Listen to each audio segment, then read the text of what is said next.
Hi, welcome to Arts and Crafts Do It in the Forest. As you can see, we're surrounded by all this beautiful scenery. It inspires a lot of creativity.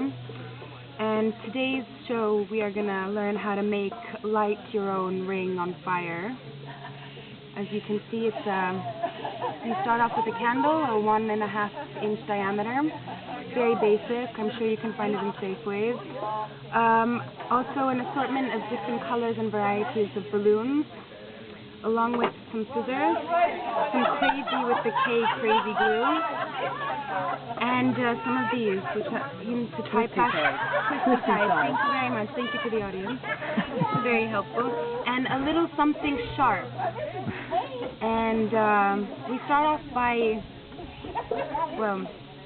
pulling out the candle, tearing the two objects apart, making two small holes here and here. This is where this little tool comes in, indeed. And then we would break off two of these twisty ties, thank you. And we would proceed to make this kind of concoction.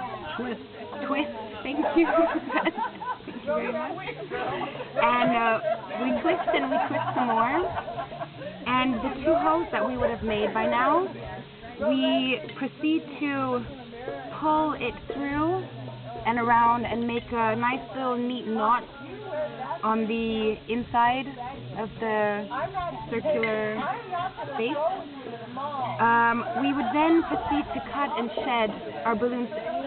You know, this is where your creativity takes forward. Any shapes, any lengths, any way you want it. You see, I have used the tip of my little balloon here to do this little shape here. But any way works just fine. Let it all out. Let your feelings go. Get it all out there. And for the great finale, this is where it really kicks off. We would place the candle back in. Now children, this is not to try at home, only under adult supervision, and as I said, it is this forest which has inspired me, so I would suggest doing it in such an environment. And we would then proceed to light our ring on fire.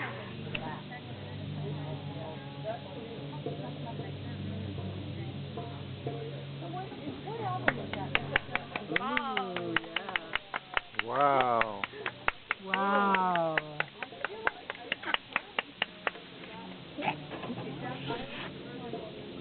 Wow, that's pretty cool. Queen of fire. Now be careful, as you can see, the wax is starting to melt, and at some point or another it will start running off. I would suggest just, turning the flame off before that happens. Your other ring is quite nice too. Oh yes, this is the previous experiment. As you probably know, you like to drink a little wine, a little champagne when out in the forest. Now always think twice before throwing out your corkscrew. Be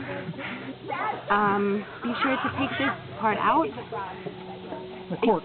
The cork out, thank you. Yeah. And take a look at all these beautiful trees. You will find a lot of variety of chestnuts. Oh, this is what is not to happen when you are doing this at home. Although it has made a nice, beautiful design along my finger. But so back to my chestnut, or as I have chosen to do here, it's an acorn. You take this metal you take the cork out, and you neatly, gently push through the acorn. Be careful as not to hurt yourself while you are doing this. The acorn should sit snugly, but not too firmly, so it has a little freedom of movement, Be sure to then measure what size your finger is, and the beauty of this is that this is a fit-all ring, one for all, because, you gently unscrew it this way, it becomes a little larger, screw it on a little this way, it becomes a little tighter, and so forth. Thank you for joining me today. I really recommend you try and let it all out next time in the forest. Thank you for joining me. This is Tonya on Arts and Crafts in the Forest.